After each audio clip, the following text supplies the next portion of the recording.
कुछ अनजान लोग कहते हैं भाई परमात्मा की भक्ति तो तब बनती है जब इंसान पूर्ण रूप से काम, क्रोध, मोह, लोभ, अहंकार से रहित हो जाए, तब योग युक्त हुआ जाता है। योग युक्त का अर्थ होता है भक्ति में लीन, परमात्मा से संबंध हो सकता है किस समय, जब काम, क्रोध, मोह, लोभ, अहंकार समाप्त हो जाए। तो उसके विषय में बताते हैं, कहते हैं कुरंग कुरंग पतंग मरंग और सरंगा। कुरंग, पतंग, भरंग और सरंगा, इंद्री एक ठग्यो तिस अंगा, और तुमरे संग पांचों प्रकाशा, योग युगत की झूठी आशा। क्या बताना चाहते हैं कि जो व्यक्ति हठ करके अपनी इंद्रियों का दमन करने की चेष्टा करता है, कहते वो व्यर्थ में अपने प्रयत्न कर रहा है। ये तो ज्ञान से और परमात्मा के उस एंटीबायोटिक मंत्र से, सतनाम से जो सांस का सिमरन है, उससे ये नर्म होंगे, ये कम होंगे, ये डाइल्यूट होंगे। और जिस तरीके से आप प्रयत्न करने की चेष्टा कर रहे हो, हठ योग करके, तपस्या करके इंद्रियों का दमन करना चाहते हो, कभी नहीं हो सकती। विकार मरे मत जानियो जो भूबड़ में आग,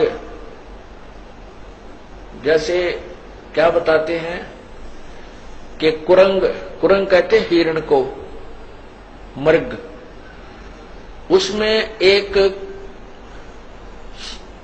कान का विषय होता है, अर्थात वो सुरीली आवाज के ऊपर आसक्त हो जाता है। और शिकारी जो हिरण पकड़ने वाले होते हैं, शिकारी, वो क्या करते हैं, एक जो यंत्र से, एक वादक यंत्र, बाज्य में एक ऐसी आवाज निकालते हैं जो मृग को पसंद होती है, और उस शब्द के कारण इतना विवश हो जाता है, वो इतना जो है लाचार हो जाता है कि अपने आप जिस साइड से वो धुन आ रही है शब्द की, उसकी तरफ चल पड़ता है ऐसे। और शिकारी के पास आकर के ऐसे मुख रख देता है उस वादक मंत्र, उस वादक यंत्र के पास में, और ऐसे ऐसे बैठ जाता है, और वो शिकारी उसको पकड़ के बांध लेता है और मार के अपना आहार करता है। वो मृग के बस की बात नहीं है कि वो उस तरफ खिंचा ना चला जाए। फिर सपर्श, कुरंग, मतंग, बरंग और सरंगा। कुरंग, मतंग,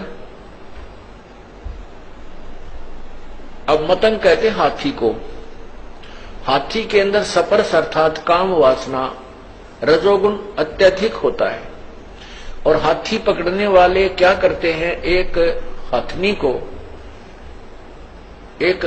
को ट्रेंड कर लेते हैं, और एक जंगल में एक गड्ढा, लंबा चौड़ा गड्ढा खोद देते हैं, उसके ऊपर छत दे देते हैं पतली पतली लकड़ियों की, और उसके ऊपर घास, उसके ऊपर फूस डाल करके, मिट्टी डाल करके और घास डाल देते हैं। ऐसा कर देते हैं जैसे अलग से पहचान नजर नहीं आती कि यहाँ कोई गड्ढा है उस पर छत्ती हुई।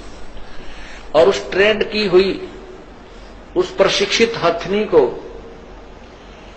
हाथियों के झुंड में छोड़ दिया जाता है। वो सीधी ट्रेंड होती है, सीधी वहां पहुंच जाती है, और वहां हाथियों से स्पर्श करती है, अर्थात उनके शरीर से शरीर अपना टच करती है, उनको वासना के लिए प्रेरित कर देती है। और जब हाथी उसकी तरफ चलते हैं तो वो आगे आगे भाग लेती है। हाथियों के 4, 5, 6, 7, 8 जितने भी होते हैं वो उसके पीछे पीछे चल पड़ते हैं। वो हथनी सीधी उस साइड में आती है जहां से वो गई थी अपने पैरों पद चिन्हों के साथ साथ, और वो सीधी आती है, हाथी उसके पीछे भाग रहे होते हैं। वो ट्रेंड होती है कि वो एक बार उस गड्ढे से थोड़ा सा उल्टा होकर के ऐसे घूमती है, फिर दूर से हटके फिर उसी साइड पर भाग लेती है। तो हाथी इधर ना जाकर के सीधे ही उसके पीछे उस वासना वसंधे होकर के दौड़ते हैं, और वो गड्ढे में गद्दाई गद 4-5 कट्ठे इकट्ठे हो जाते हैं उसमें, और फिर वो चिंगाड़ मार मार कर रोते हैं गड्ढे में गिर जाने के उपरांत। और जब वो बिल्कुल चिल्ला चिल्लू के फिर वो बाकी हाथी भाग जाते हैं डर के, तो वो वहां चिल्ला चिल्लू के अपना नितान खूब बिल्कुल सेट हो जाते हैं। जब उनको ऊपर बैठ के वो हाथी पकड़ने वाले अंकुश ठोकते हैं बुरी तरह, उनको बिल्कुल वहीं से सेट करके जब बाहर निकालते हैं, आगे गड्ढा खोद करके बाहर निकाल दिया जाता है। और फिर क्या करते हैं, उन हाथियों को गांव गांव में शहर शहर में ले जाकर उसको एक अपना जो है ना सवारी बना लेते हैं, और उससे रोजी रोटी कमाते। सारी उम्र के लिए फंस गया, एक वासना के कारण सारी उम्र के लिए परवश हो गया। फिर बताते हैं रूप, शब्द स्पर्श रूप रस गंध। रूप जैसे पतंगे होते हैं और दीपक के जग रहा है उसके ऊपर आकर के वो इतने विवश हैं, इतने आसक्त हैं उस रूप के ऊपर, वो पतंग उस दीपक को एक अच्छी वस्तु जानकर उसके ऊपर गिर जाते हैं और गिरते ही मर जाते हैं। उस रूप के ऊपर आसक्ता उसको कितनी महंगी पड़ी, अपने जीवन से हाथ धो बैठा।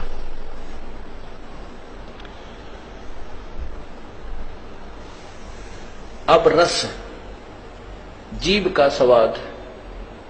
मछली को पकड़ने वाले एक मांस का टुकड़ा एक तार के लोहे के हुक में डालकर कांटे में और रस्सी बांध करके जल में छोड़ देते हैं, और मछली आती है उस मांस के टुकड़े को खाने के लिए मुंह उसमें डालती है, वो झटका दे देता है, उसके वो हुक मछली के मुंह में फंस जाता है, उसको बाहर पटक देता है। अब उस जीव के रस के प्राप्ति के लिए उसने अपनी मछली ने अपनी जीवन बर्बाद कर लिया। वो बाहर आते ही मर गई और शिकारी का आहार बनी।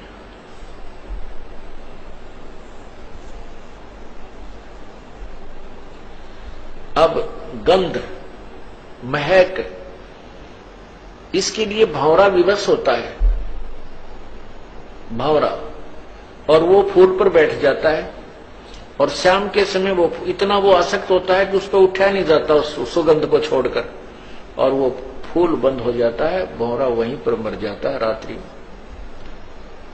कहते हैं शब्द स्पर्श रूप रस गंध।